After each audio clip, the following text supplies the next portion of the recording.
نحمدہ ونصلی ونسلم علی رسولہ الکریم اما بعد۔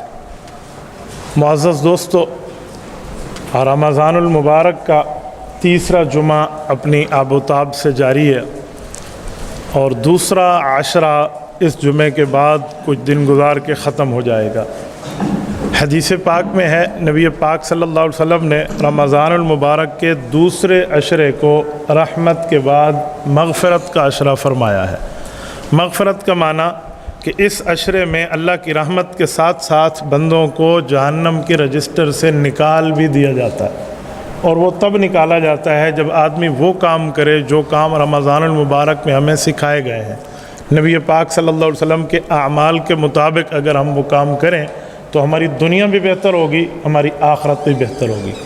اسی کے متعلق میں کچھ باتیں آپ کی خدمت میں سنت اعتکاف کے حوالے سے عرض کرتا ہوں کہ سنت اعتکاف ایسی سنت ہے جس کو آج کل چھوڑا جا رہا ہے، یا کرتے ہیں تو اس کے ٹھیک طریقے اور مسائل معلوم نہیں ہوتے، جس کی وجہ سے یا تو بعض لوگ اعتکاف میں اتنی سختی کر لیتے ہیں کہ وہ سختیاں کسی طور پہ بھی اسلام میں جائز نہیں ہیں، یا تو اتنی نرمیاں کرنا شروع کر دیتے ہیں کہ وہ اعتکاف کی روح بھی ختم ہو جاتی ہے۔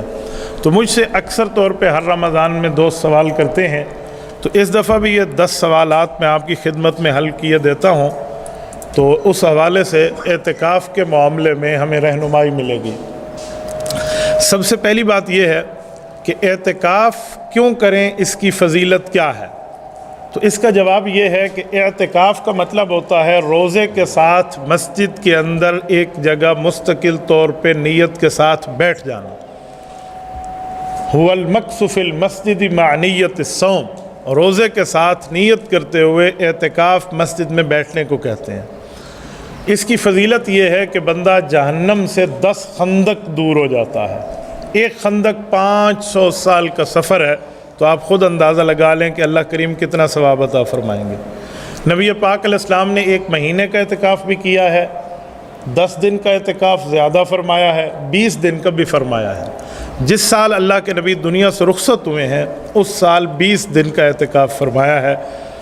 دوسری بات کہ اعتکاف کی فضیلت پہ ایک بات ذہن میں رکھیں، اعتکاف سنت بھی ہے، اعتکاف واجب بھی ہے، اعتکاف نفل بھی ہے۔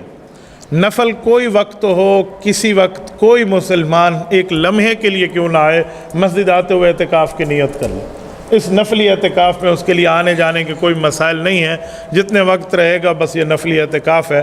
ہمارے ایک دوست ہیں، وہ فرماتے ہیں کہ میں نے قیامت تک نیت کی ہوئی ہے کہ جب بھی مسجد میں جاؤں بس اتنے وقت کا میرا نفلی اعتکاف ہے۔ اتنی بڑی نیت، اتنا بڑا ثواب ہے۔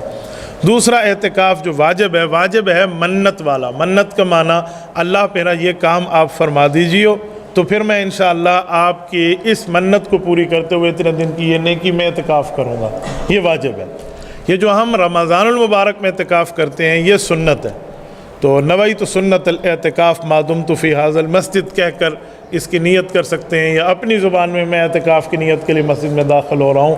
اس کے لیے کوئی اسپیسیفک ورڈ نہیں ہے کہ وہ آپ نے نہیں بولے تو آپ کا اعتکاف نہیں ہوا۔ اب اعتکاف پر بیٹھنے کے طریقے کا مطلب، یہ دوسرا سوال ہے۔ اعتکاف بیٹھنے کے لیے آپ 20 رمضان المبارک کے روزے کی افطاری مسجد میں کریں گے۔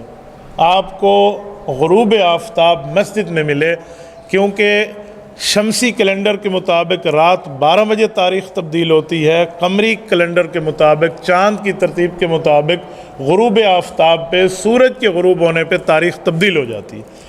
اس لیے رمضان شروع ہونے سے روزے کے سے ایک دن پہلے رات کو ہم تراویح پڑھ لیتے ہیں، اور عید والی رات میں ہم تراویح نہیں پڑھتے، کیونکہ اسلام کی تاریخ مغرب کے حساب سے ہے جو چاند کے حساب سے ہوتی ہے۔ تو اس لیے 20ویں روزے کی افطاری سے پہلے آپ مسجد پہنچ آئیں تو یہ اعتکاف آپ کو شروع ہو جائے گا۔ اس وقت تک آپ اعتکاف میں ہیں جب تک آپ کے عید کا اعلان نہیں ہو جاتا، اور جب عید کی رات ہے اس وقت اعتکاف نہیں ہے۔ لیکن میں ساتھ بطور مشورہ، بطور رائے کہوں گا، مزدور کو مزدوری آخر میں ملتی ہے، وہ رات بازار میں گزارنے کے بجائے اللہ کے گھر میں اسی اعتکاف والی مسجد میں گزاریں تو بہت بہتر ہے۔ اس رات کا نام ہے لیلۃ الجائزہ، انعام، گفٹ ملنے کی رات، انعام ملنے کی رات، مزدوری ملنے کی رات۔ ہم نے اس کو چاند رات بنا کے اس کو ہیئر ڈریسز کی دکان پہ بازاروں میں خریداری کے اوپر وہ غرق کر کے رکھ دیا ہے۔ لوگ کہتے ہیں 10 دن بیٹھا تھا، میں نے کٹنگ کروانی ہے، میں نے فلاں۔ تو بھائی کٹنگ کے لیے کسی آپ نائی سے کوئی کچھ ٹائم بات کر کے بھی تو آ سکتے ہیں، اپنے تھوڑا سا وقت وہاں لگا کر باقی وقت مسجد میں لگا دیں۔ تو اس کو غرق کرنے بندہ بیٹھا ہوا ہے۔ شیطان بڑا تگڑا ہوتا ہے، اس رات وہ 1 مہینے کی قید کاٹ کے رہا ہوتا ہے، وہ آپ کے 10 راتوں کی نیکیوں کو 10 منٹ بھی نہیں لگائے گا ضائع کرانے میں۔ اس لیے اس رات تو کم از کم آپ مزدوری لینے کے لیے اللہ کے دربار میں ٹھہر جائیں۔ تیسرے نمبر پہ اعتکاف کے دوران پردے لگائیں یا نہ لگائیں، یہ بہت سوال اتنا بڑا ہے۔ کراچی تا چترال، خیبر تا کراچی کی ساحل کی چوٹیاں، جتنا میرا رابطہ ہے عوام کے ساتھ، ہر بندہ ہم سے اس بارے میں تو ضرور پوچھتا ہے کہ جی پردے لگانے چاہیے یا نہیں لگائیں۔ کچھ لوگ سمجھتے ہیں پردے بالکل نہ لگائیں، اور کچھ کہتے ہیں جی پردے لگائیں گے تو اعتکاف ہوگا ورنہ اعتکاف نہیں ہوگا۔ یہ دونوں صورتیں جو ہیں اعتدال سے ہٹ کے ہیں۔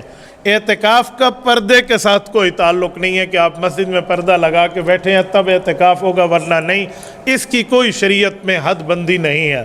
پردہ اسی لیے لگایا جاتا ہے کہ بندہ ایک کونے میں بیٹھ کے باقی نمازیوں سے خلوت میں تنہائی میں بیٹھ کے وہاں پر کچھ وقت اللہ اللہ کر لے، یا کوئی اور معاملے میں، کوئی تلاوت میں ہے یا فلاں معاملے میں، یا اس کو کچھ ٹائم سونا ہے تو باقی نمازیوں سے ہٹ کے، اس لیے۔ لیکن ہمارا مشاہدہ کچھ اور ہے، ہم نے دیکھا کچھ اور ہے۔ آج کل پردے کے اندر یہ موبائل بھی چل رہی ہوتی ہے، اور پردے کے اندر سے گپ شپ چل رہے ہوتے ہیں، اور پردے کے اندر سے دوست یار آئے ہوتے ہیں، اور پوری محفل سجی ہوتی ہے۔ اسی لیے علماء نے فیصلہ کیا کہ پردے نہ لگائے جائیں تو زیادہ بہتر ہے۔ میری ذاتی رائے بھی یہی ہے، میری ذاتی رائے۔ میں آپ کو شرعی رائے دے کر کوئی آپ پہ ٹھونس نہیں رہا کہ آپ نے پردے لگائے تو آپ گناہگار ہیں۔ میں نے دونوں صورتیں آپ کے سامنے عرض کی ہیں، لیکن میری پرسنل اوپینین بھی تو ہے نا، میں نے تو اس بارے میں جو تجربہ رکھا ہے کہ پردے نہ لگائیں تو بہتر ہے۔ اس میں اکثر طور پہ نوجوان آ کے اندر بیٹھ جاتے ہیں، اور وہ نیکیوں میں نہیں ہوتے، وہ سونے کے چکر میں ہوتے ہیں یا دوستوں کے معاملات میں ہوتے ہیں۔ اس لیے ان معاملات سے بچنے کے لیے بہتر ہے کہ پردے نہ لگائیں۔ مسجد کے علماء، مسجد کے متولیان، مسجد کے امیر صاحب، مسجد کے ذمہ دار مفتی صاحب، قاری صاحب، یہ ان کی رہنمائی کرتے رہیں تو زیادہ بہتر ہے۔ ورنہ اگر ضرورت سمجھیں کسی جگہ کہ ہر صورت پردہ لگانا ہے اور ان معاملات سے بچ گیا، تو پردہ لگانے میں بھی کوئی قباحت نہیں ہے، آپ لگا سکتے ہیں۔ یہ انتظامی مسئلہ ہے، اسلامی مسئلہ نہیں ہے۔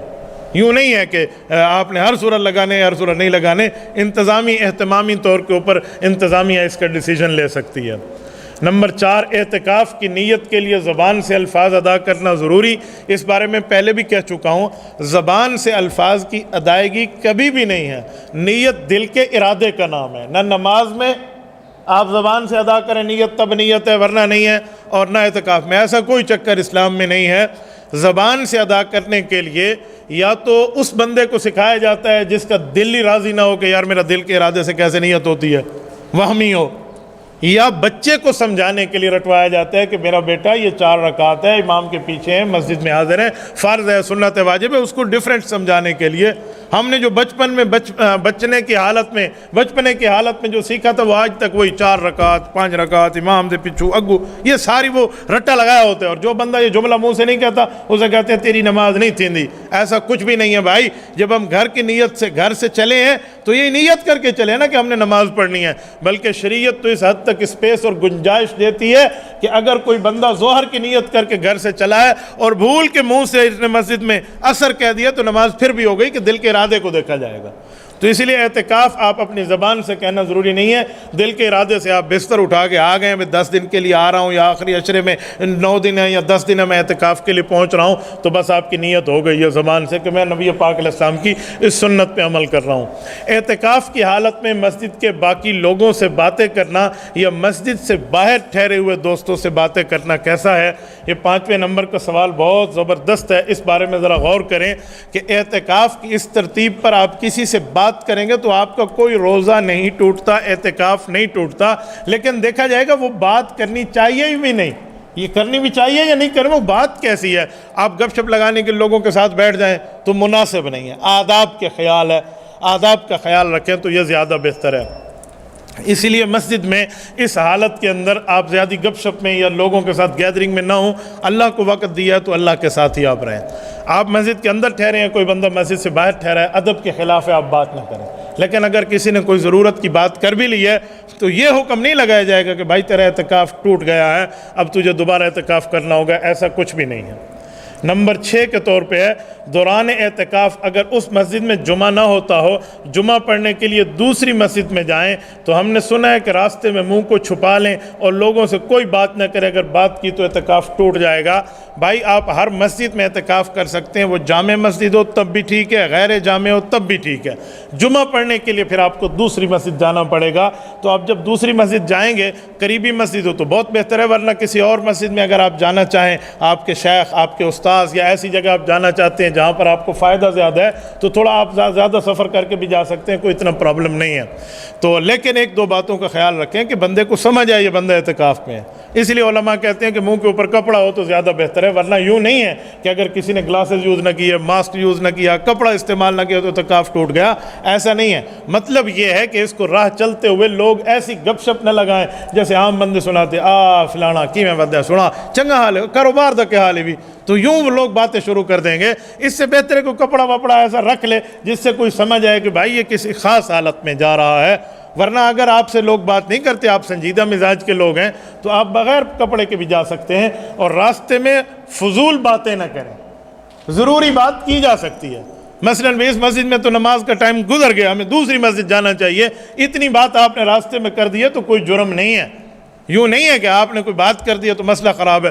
ہمارے ایک دوست ہیں, وہ جا رہے تھے ایسے جمعہ پڑھنے کے لیے, راستے میں ایک آدمی نے پوچھا ای مسجد کی نماز کہہ لے, اس مسجد میں کتنے بجے نماز ہے؟ انہوں نے کہا 10 منٹ رہ گئے ہیں. صاحب نے کہا تیرا اعتکاف ٹوٹ گیا. میں نے کہا جی جو تم نے اسے جواب دیا تمہارا نہیں ٹوٹا. اس سے کوئی ٹوٹتا ووٹتا نہیں ہے. ضرورت کی بات کی جا سکتی ہے, اپنے ماحول کے اوپر ڈیپینڈ کرتا ہے. باقی آپ اس مسجد میں جائیں تو آپ مسجد میں بھی جا کے بات کر سکتے ہیں, کوئی پرابلم نہیں ہے. کچھ لوگ کہتے ہیں بس صرف فرض پڑھو اور سنت واپس اپنی مسجد میں آ کے پڑھو, ٹھیک ہے یہ بھی صحیح ہے. لیکن اگر ادھر آپ نے سنتیں بھی پڑھ لی ہیں, امام صاحب سے کوئی مسئلہ بھی پوچھ لیا ہے, کسی دوست سے مل رہے ہیں, تو آپ کا اعتکاف نہیں ٹوٹا بابا. یہ اعتکاف ہے, اتنے مسائل نہیں ہے کہ جیسے عورتوں کے پردے والے ہم نے ترتیبیں بنا رکھی ہیں کہ اس کا پردہ ٹوٹ جائے گا. نمبر 7, دوران اعتکاف موبائل کا استعمال کر سکتے ہیں یا نہیں؟ دوران اعتکاف موبائل کے استعمال سے اعتکاف نہیں ٹوٹتا. لیکن یہ بات ذہن میں رکھیں کہ ہم نے اعتکاف کا وقت اللہ کو دیا ہے, اپنی پھپھو جان موبائل کو نہیں دیا. اس سے تھوڑا ہم نے بچنے کی ترتیب رکھنی ہے. اگر آپ مسجد کے اندر بیٹھ کے بھی لوگوں سے ویسے ٹچ ہیں جیسے آپ باہر رہتے ہیں, اعتکاف تو آپ کا ہو جائے گا, لیکن اعتکاف کی روح تو ختم ہو جائے گی نا. جو آپ نے فضیلت لینی ہے, جس کے لیے آپ تمام کام چھوڑ کے تگ و دو ہٹ کے آپ مسجد میں بیٹھے ہیں, وہ تو چیز ختم ہو گئی نا. تو اسی لیے بہتر ہے کہ موبائل کو ضرورت کے لیے اگر آپ کہیں استعمال کرنا چاہتے تو ٹھیک ہے, نہیں کرنا چاہتے تو بہتر ہے بندہ اس کو آف کر کے رکھ دے. ورنہ کسی کی بہت زیادہ ضروری کالز ہیں, وہ کوئی تاجر ہے, کوئی بزنس مین ہے ایسا, وہ کوئی کال وال سے کوئی بات کر سکتا ہے, تو ضرورت کی حد تک وہ کر سکتا ہے, پرابلم نہیں ہے. ہاں وہ تاجر اپنے سامان تجارت کو مسجد میں حاضر نہ کرے, ایسے کال پہ بات کوئی خریدنے بیچنے کی کر سکتا ہے, تو اس حد تک اس کو ضروری ہے. باقی اگر گھر میں کوئی چیٹنگ ویٹنگ کی بات کوئی ضروری حد تک, کھانا پہنچا دیں, آج یہ دے دیں, آج وہ نہ دیں, میں مریض ہوں میرے لیے یہ کھانا, میرے لیے آج یہ نہ لائیں, تو اس طرح کی بات سے کوئی آپ کا اعتکاف نہیں ٹوٹے گا. لیکن ایک بار پھر وان کر کے کہہ رہا ہوں کہ میرے اس فتوے کو آپ عمومی نہ سمجھیں کہ مفتی صاحب نے موبائل کو حلال کر دیا, چلو ہر بلائے وائی فائی مسجد لوا کے بیٹھے ہوں. بھائی یہ ساری چکر میں لوگ بیٹھ جائیں, ادھر ایک وائی فائی کا معاملہ بھی دے دیں. میں اس حد تک نہیں کہہ رہا, میں ضرورت کی حد تک کہہ رہا ہوں. اور ضرورت کو ضرورت جتنا پورا کیا جاتا ہے, ضرورت کو تفریح جتنا پورا نہیں کیا جاتا. الضرورت تتقدر بقدر الضرورہ, شریعت کا اصول اور قاعدہ اور ضابطہ یہ ہے کہ آپ ضرورت کو بھی ضرورت جتنا پورا کریں گے. میں سمجھانے کے لیے کہتا ہوں, بندہ ضرورت پوری کرنے کے لیے واش روم میں بھی تو جاتا ہے نا, ادھر دیکھ رہا تو شروع نہیں کر دیتا, بڑا اچھا شاور لگا ہوا ہے, ویل ڈن, بہترین, زبردست ٹوٹی لگی ہوئی ہے, چمک رہی ہے ٹوٹی, کیا بات ہے, چھت کو سیلنگ, اس طرح کوئی واش روم میں کرتا ہے نہیں. گیا اپنی ضرورت پوری کی آیا, تو آپ اس کو ضرورت کی حد تک استعمال کریں, اگلے چکر میں نہ پڑیں اجی سامسنگ ایسا ہے, اس کی بیٹری ایسی, آئی فون ایسا ہے, فلاں ایسا ہے. ان زیادہ لمبے چکروں میں نوجوان نہ پڑیں. اللہ کو وقت دیا تو اللہ کے لیے بیٹھیں. 8واں نمبر, خواتین جو اعتکاف کرتی ہیں ان کی باتیں. میں حیران ہوں, آج کل ایک عجیب معاملہ چل پڑا ہے. ایک بندے کی میں نے رائے پڑھی ایک پوسٹ پہ, کسی نے مجھے واٹس ایپ کیا کہ استاد جی یہ دیکھیں یہ ایسا ہی ہے. انہوں نے کہا اعتکاف ہوتا ہے مسجد میں، کسی عورت نے اعتکاف کرنا ہے تو مسجد آئے، گھر میں کوئی اعتکاف نہیں ہو سکتا۔ میں نے کہا بھائی اس کا کوئی پرسنل میٹر ہو سکتا ہے، بیزالیاں کوئی تھیں سلامہ، اس کا کوئی اپنا چکر وکر ہو سکتا ہے، شریعت اس معاملے میں کوئی انوالو نہیں ہے۔ احادیث کے مطابق عورت کے صحن کی نماز سے بہتر ہے برآمدے کی پڑھے، برآمدے سے بہتر ہے کمرے میں پڑھے، کمرے سے بہتر ہے کمرے کے کونے میں پڑھے۔ شریعت تو اس حد تک اسے حکم دے رہی ہے، اور تو ساتھ میں اعتکاف کرن مسجد آ باوے، اعتکاف مسجد میں آ جائے، یہ کیا چکر ہے بھائی؟ یہ کوئی شریعت کی روح نہیں ہے۔ عورت گھر میں اعتکاف کرے گی، اور گھر میں بہتر تو یہ کہ مسجد البیت ہونی چاہیے، ہر گھر میں ایک گھریلو مسجد کے طور پہ جگہ آپ بنا لیں، جہاں بچوں کی بھی لاشعوری طور پہ یہ مائنڈ سیٹ بن رہا ہوگا کہ اس جگہ ہمیں اس وقت نماز پڑھنی ہے، نوافل پڑھنے ہیں، باقی فرائض تو مرد مسجد پڑھیں گے، لیکن گھر کی ایک جگہ ہو، نہیں ہے تو ایک کونے کو مختص کر لیں، اور گھر میں پردہ لگانا پھر ضروری ہے ان معاملات سے بچنے کے لیے، ورنہ عورتوں کے معاملات ہیں، باہر سے کوئی آئے گی اور گپ شپ شروع کر دے گی، ہاں نو دا کیا حال بھی تھے، دی دا کیا حال بھی، وہ شروع ہو جائے گی، پھر اس کو نہیں سمجھ میں بتانا پڑے گا اعتکاف میں، اس لیے بہتر ہے کہ کوئی پردہ وردہ ہو جائے۔ ورنہ خواتین سے معذرت کے ساتھ میں کہتا ہوں، ان کی اصل باتیں کسی خاتون کے گھر آئے ہوئے شروع نہیں ہوتی، بیٹھے رہے گپ شپ لگتی رہی، جب وہ جانے لگی ڈیوڑی میں اس کو دروازے پر جو سیاف کیا، اصل گال میں تک لزامن بول گئی ہیں، اصل باتیں تو اس وقت ان کی شروع ہوں گی۔ تو اسی لیے اس معاملات سے بچنے کے لیے وہاں اگر پردے کا اہتمام کر دیا جائے تو بہتر ہے۔ لیکن جو عورت اعتکاف میں بیٹھے گی وہ کچن نہیں آئے گی کھانا بنانے کے لیے، بات ذہن میں رکھیں، وہ باقی معاملات میں انوالو نہیں ہوگی۔ اگر اس کے گھر میں متبادل الٹرنیٹ انتظام نہیں ہے، اس اعتکاف میں بیٹھنے کی ضرورت نہیں ہے، پھر وہ اپنے کام کرے۔ ہاں گھر کی بچیاں، خواتین، اس کی بہویں ہیں، اس کی بیٹیاں ہیں، وہ باقی کچن وغیرہ کے معاملات کو سالو کر لیں تو ٹھیک ہے۔ میں کہتا ہوں باقی کریں۔ اماں جی اگر اعتکاف میں بیٹھی ہے تو باقیوں کو اعتکاف کا ثواب بھی ملے گا، خدمت کا ثواب بھی ملے گا، تو اس طرح کریں، اس کو نہیں کرنا ہوگا۔ یہ اپنے رفع حاجت وغیرہ کے لیے پیشاب پخانے کے لیے جائے گی فوراً اسی جگہ میں، اور اس کے بعد کمرہ چینج کرنا آج کل یہ بھی مصیبت ہے۔ اس سال تو اللہ کا کرم ہے، اتنا زیادہ مسئلہ نہیں ہے، پچھلے سال گرمی تو پیک پہ تھی، تو کہتے ہیں حضرت وہ اے سی والا کمرہ نہیں تھا جہاں اماں اعتکاف میں بیٹھی ہے، اب گرمی محسوس ہو رہی ہے، امی روم چینج کر لیں، اے سی والے روم۔ میں نے کہا چینج کیا تو اعتکاف بھی چینج بابا، مولوی مسئلہ بناتا نہیں ہے، بتاتا ہے، ہمیں شریعت اسپیس نہیں دیتی کہ ہم آپ کو کہہ دیں کہ آپ کمرہ چینج کر لیں، آپ پہلے سے ڈیسائیڈ کر لیں مجھے کمرہ چینج کرنا ہے یا نہیں کرنا، جو کمرہ بس اس میں آپ بیٹھ جائیں۔ ہاں اللہ نہ کرے کوئی زلزلے ولزلے کی بات ہے، چھت گر گئی ہے یا ایسا کوئی پرابلم ہے، پھر ایمرجنسی ہے، پھر مجبوری ہے، پھر اور بات ہے، ورنہ آپ صرف اس کے لیے کہ ادھر بچے زیادہ شور کرتے ہیں، اس بہو کے کمرے میں تو بیٹھ گئی، اب اس سے میری بنتی نہیں ہے، نہیں ادھر جانا چاہیے، ان چکروں کی بنیاد پہ آپ نے روم چینج کیا، اعتکاف کیا۔ 9ویں نمبر پہ پوچھتے ہیں کہ اگر کوئی اعتکاف نہ بیٹھے تو گناہ گار ہے۔ اس بارے میں تفصیل یہ ہے کہ اس مسجد میں اہل محلہ کے لیے ہے کہ اہل محلہ میں کوئی تو بیٹھے تاکہ سب کے اوپر سے گناہ ٹل جائے، اور اگر اس مسجد میں کوئی نہ بیٹھا تو سارے اہل محلہ سے پوچھو گی، اس لیے بہتر ہے کسی نہ کسی کو اعتکاف بیٹھنا چاہیے یا ترغیب دے کر اعتکاف بٹھانا چاہیے۔ 10ویں نمبر پوچھتے ہیں اعتکاف کے دوران غسل واجب ہو جاتا ہے، اس کا حکم، یا گرمی سے جی چاہتا ہے غسل کر لیں، اس کا حکم؟ بہت اچھا سوال کیا ہے۔ غسل واجب کا تو مسئلہ ہے، اگر غسل واجب ہو گیا آپ اسی وقت اٹھیں، بہتر ہے۔ گھر کے معاملات اور ہیں، آپ کے اوپر غسل واجب ہوئے، آپ سوئے رہے ہیں، نماز کے وقت اٹھ کے غسل کروں گا، اوکے، گھر کے معاملات پہ گنجائش ہے، آپ نماز تک دیر کر سکتے ہیں تاکہ نماز قضا نہ ہو۔ لیکن مسجد میں جیسے آپ کی آنکھ کھلی اور پتہ چلا ہے، فوراً اٹھے اور نکل جائے، آپ نے فوراً جا کر جو ہے نا کیا کہتے ہیں واجبی غسل کرنا ہے۔ رہ گیا تبریدن غسل، ٹھنڈک حاصل کرنے کے لیے یا جسم کے اوپر کوئی پسینہ وغیرہ ہے اس کی بو ختم کرنے کے لیے، اس میں تفصیل ہے۔ اگر اس نے اعتکاف بیٹھنے سے پہلے نیت کر لی تھی کہ مجھے گرمی لگے گی میں غسل کروں گا، پہلے سے نیت شامل تھی، تو یہ غسل کر سکتا ہے اور بقدر ضرورت کیا اور آ گیا۔ اتنے لمبے چکر میں نہ پڑے کہ میں ادھر تو فلاں والا شیمپو لگاؤں گا، ادھر فلاں والا صابن لگاؤں گا، اتنے زیادہ ٹائم والا نہ لگائے، بس ضرورت جتنا پورا کرے اور آ جائے۔ لیکن اگر اس نے نیت نہیں کی تو پھر علماء اجازت نہیں دیتے، پھر وہ کہتے ہیں پرفیوم استعمال کریں، کوئی اور ترتیب استعمال کرے، اسمیل ہے اگر پسینے کی تو وہ ختم ہو جائے۔ اگر پھر بھی اس کو ٹھنڈک حاصل کرنے کے لیے غسل کرنا ہے تو پھر اس کے لیے ایک ترتیب ہے، وہ یہ ہے کہ مسجد کے آخری کونے میں بیٹھے، وہاں پہ نیچے کوئی پلاسٹک بچھا لے، اس کے اوپر بیٹھ کے غسل کر لے تاکہ پانی مسجد سے باہر چلا جائے اور مسجد کا ماحول اس پانی سے ملوث نہ ہو۔ نیت نہیں بھی کی تب بھی غسل کر سکتا ہے، تو اس کے لیے اس طرح کی گنجائش موجود ہے۔ اللہ پاک آپ کو رحم صراط مستقیم عطا فرمائے۔ جزاکم اللہ تعالی، وآخر دعوانا ان الحمد للہ رب العالمین۔